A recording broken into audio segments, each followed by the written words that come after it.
Urgensi masalah pembahasan utang ini adalah gegara pandemi, negara udah nggak punya duit buat bayar bunga utang. Pemerintah harus nambah utang buat bayar bunga utang. Udah nggak ada duit. Ironisnya, Bu Menkeu justru berencana nambah utang terus. Ini adalah hal yang sudah tidak bisa ditolerir lagi.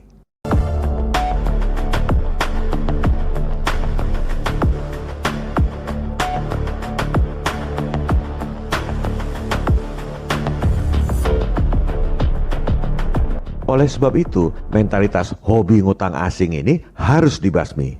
Kita bukan bangsa kacung yang miskin dan bodoh. Negara kita ini lebih kaya dari bankir elit yang beli bon pemerintah di pasar modal. Kita bisa bayar utang 6.000 triliun itu dalam sehari. Artinya, kita juga bisa biayai sendiri pembangunan tanpa harus utang siluman. Bagaimana caranya? Kita gunakan cara yang persis sama dengan cara mereka kasih utang Indonesia selama ini. Kita gunakan cara Wall Street, senjata makan tuan. Video ini adalah investigasi jurnalistik yang diterbitkan oleh portal berita FNN yang dapat dijadikan rujukan bagi rakyat serta para wakilnya. Konten dibuat berdasarkan praktek, pengalaman, dan jaringan selama puluhan tahun di dunia pendanaan internasional dan financial engineering, serta menggunakan data-data kredibel yang dapat dipertanggungjawabkan. Untuk bayar utang 6.000 triliun dalam sehari ini, diperlukan konspirasi atau kerjasama yang baik dalam satu visi antara 3 lembaga tinggi negara, Presiden, Gubernur BI, dan DPR. Kriterianya adalah harus dilakukan dengan cara dan instrumen yang bisa diterima oleh perbankan internasional, yaitu si pemberi utang. Kedua, diaudit oleh kantor akuntan publik paling top di dunia pun, hasilnya pasti wajar tanpa pengecualian. Skema ini baru bisa jalan kalau ada political will dari pemerintah dan DPR untuk memerdekakan rakyat dari lingkaran setan utang siluman. Begini caranya. Langkah pertama, pemerintah terbitkan bond sejumlah utang yang mau dibayar. Jangan cuma bayar 6.000 triliun, si pemberi utang mana mau. Supaya mau dilunasi, kasih margin dong. Cuan buat pemberi utang yang sekarang pegang bond. Misalnya, kasih margin 20% supaya mau dilunasi. Jadi, sebagai contoh, bondnya sejumlah 7.200 triliun.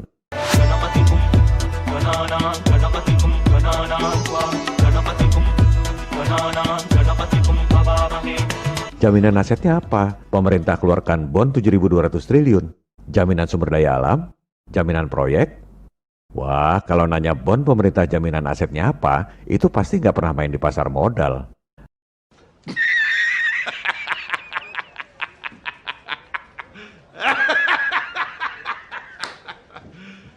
You serious? Nggak ada pemain pasar modal nanya, bond pemerintah itu jaminan asetnya apa? Sama seperti Sun sekarang ini. Negara itu kalau ngutang nggak perlu tulis jaminan asetnya apa.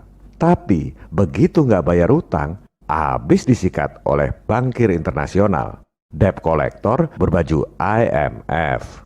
Persis seperti preman tebar paku. Pura-puranya nolong, padahal ngerampok habis-habisan. Negara diembargo, sumber daya alam dikeruk, rakyat disikat dengan pajak yang mencekik leher. Itulah konsekuensi utang dengan instrumen keuangan yang namanya Bond.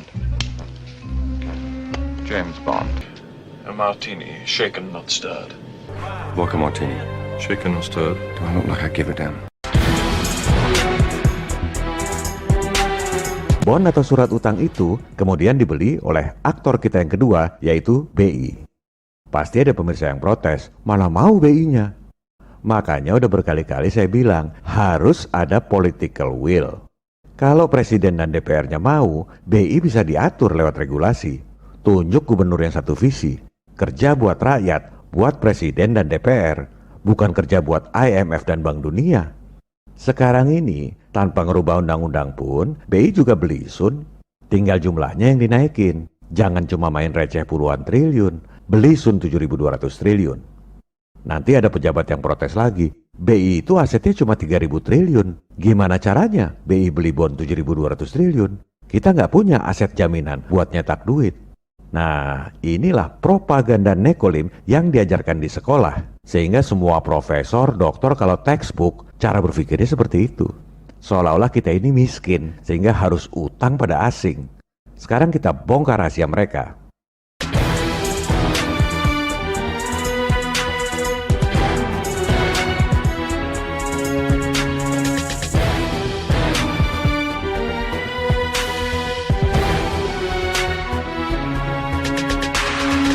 Langkah kedua, bond pemerintah 7.200 triliun itu dibukukan pada aset. Jadi, aset yang tadinya 3.000 triliun nambah jadi 10.240 triliun. Neraca itu harus balance. Kalau asetnya nambah 7.200 triliun, liabilitasnya harus nambah 7.200 triliun juga. Gimana caranya? Ini rahasianya. Atas dasar bond pemerintah 7.200 triliun itu, BI terbitkan uang dalam peredaran 7.200 triliun. Dibukukan di liabilitas. Neraca balance. Silakan Bapak Ibu anggota Dewan panggil semua kantor akuntan publik paling top di dunia. Tanya pada mereka, neraca kayak gini wajar atau tidak? Pasti dibilang wajar tanpa pengecualian. Memang begitu prakteknya selama ini. Cuma rakyat nggak tahu.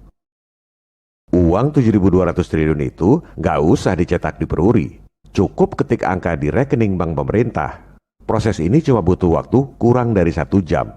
Setelah uang digital masuk ke rekening bank pemerintah, langkah keempat, uangnya digunakan buat bayar utang 6.000 triliun plus margin misalnya 20%. Maka lunaslah utang dalam waktu sehari. Si pemberi utang juga happy.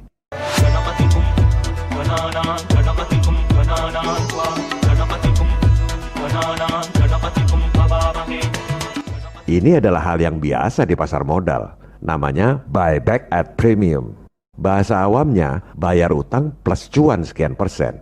Nggak ada yang dirugikan. Pasti ada bantahan dari pemuja utang.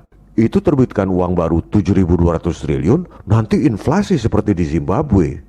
Itu adalah bantahan bodoh. Orang duitnya ditransfer ke luar negeri, udah pasti nggak akan inflasi di sini. Inflasinya justru di negara-negara pemberi utang. Biarin aja. Shaken and stirred. Do I look like I give a damn?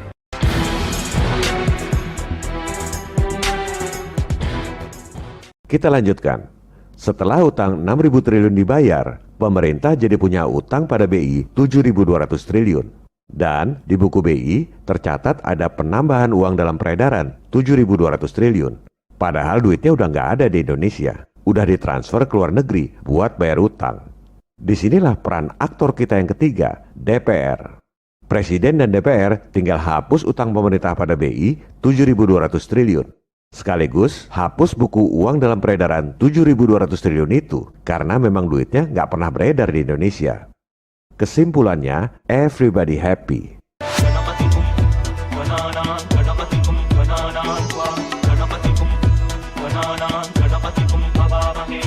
Pemberi utang happy karena dapat cuan.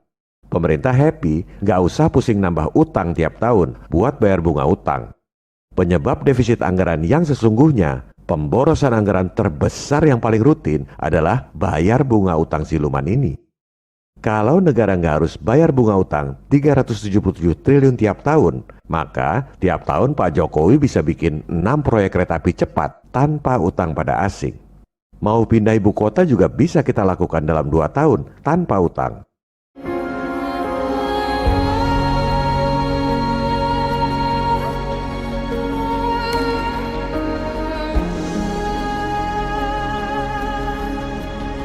Dan yang paling penting, rakyat happy karena tidak dibebani pajak tinggi buat bayar bunga utang. Merdeka dari kebohongan utang siluman, merdeka dari perbudakan global.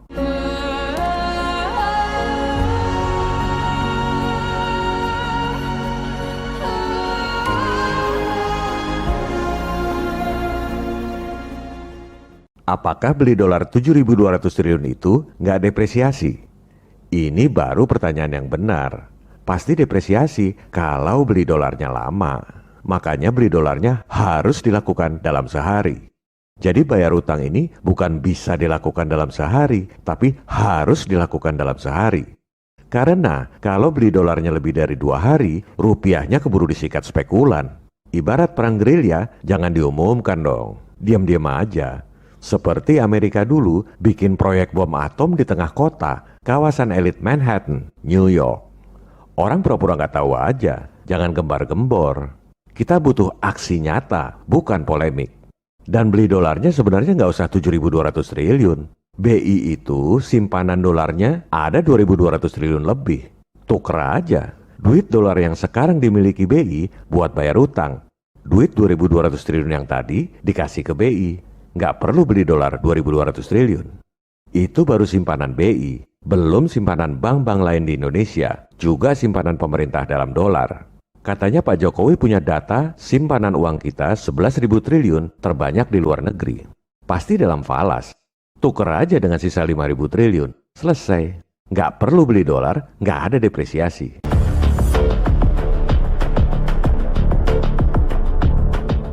Cara Wall Street ini ada beberapa model. Ada juga model yang lain, duitnya langsung dolar, jadi nggak usah beli dolar lagi. Dan nggak lewat BI, tapi lewat bank-bank komersial biasa. Pada episode 33 mendatang, kami akan sampaikan cara menggandakan dolar Anda 25 kali lipat lewat bank-bank komersial biasa di Indonesia. Jadi misalnya Bu Menkeu pengen ngutang 342 triliun, dengan cara ini, itu duit dalam dolar bisa kita gandakan lewat bank-bank komersial di Indonesia 25 kali lipat, jadi 8.550 triliun dalam dolar. Yang 7.200 triliun buat bayar utang 6.000 triliun plus margin. Gak usah beli dolar lagi. Yang 342 triliun juga dalam dolar buat balikin utang yang terakhir. Masih sisa 1.000 triliun lebih buat biayai pembangunan dalam dolar. Presiden gak usah pusing soal defisit APBN. Ini semua legal, sesuai undang-undang dan peraturan BI. Semua bisa dilakukan kalau ada political will. Rakyat Indonesia akan sejahtera kalau elit lokalnya punya political will. Kapan itu terjadi? Tergantung seberapa keras Anda berusaha. Ini bukan video hiburan, cuma pengetahuan buat memuaskan kepo doang, tapi tidak melakukan apa-apa. Kalau rakyat dan para wakilnya diam saja, takut pada setan, Tuhan pun tak akan menolong Anda. Oleh sebab itu, lakukanlah apa yang bisa dilakukan. Sebarkan informasi ini ke semua orang. Kalaupun misalnya rezim yang sekarang nggak punya political will, simpan video-video ini, tunjukkan pada pemerintah dan wakil rakyat periode mendatang agar punya political will untuk membebaskan rakyat dari perbudakan global. Yang penting kita sudah berjuang, berbuat sesuatu, meski dengan menyebarkan informasi. Jangan pikirkan berhasil atau tidak, sebab apa yang kita lakukan dalam hidup bergema dalam keabadian. Brothers! What we do in life echoes in eternity.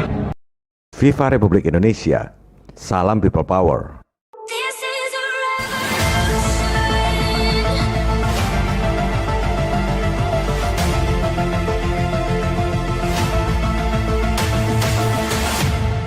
This is a revolution. Revolusimu belum selesai. Jangan berhenti.